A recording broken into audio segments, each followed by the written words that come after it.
So yung flares, parang recently lang siya nangyari 3 times this month. Yeah. Do you view this as an escalation, sir? It is an escalation, no? Definitely.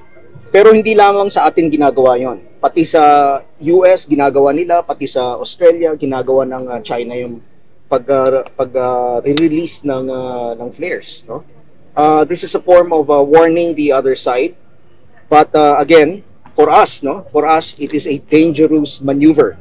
Kasi pag yung flares tumama sa atin, that's very dangerous. So do you have capability, sir, na mag-retaliate ng flares din? Meron tayo. We have flares, no? In fact nung Friday, ako po ay sumakay sa isang FA-50 natin at nagpatrolya kami sa West Philippine Sea, no? At tinesting rin natin yung flares natin. Gumagana yung mga flares natin. So we have that capability, but then again, because we follow international laws, hindi natin ginagawa yon sa iba. So more details sa patrols, kailan to, sir, yung FK-50?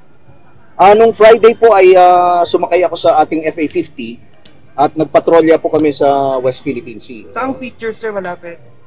Basta dito sa West Philippine Sea, northern portion ng ating western hemisphere. Tuloy-tuloy po yung ginagawa nating pagpatrolya because again, no, we are in the right position. We have the legitimate backing, which are the international laws and regulations.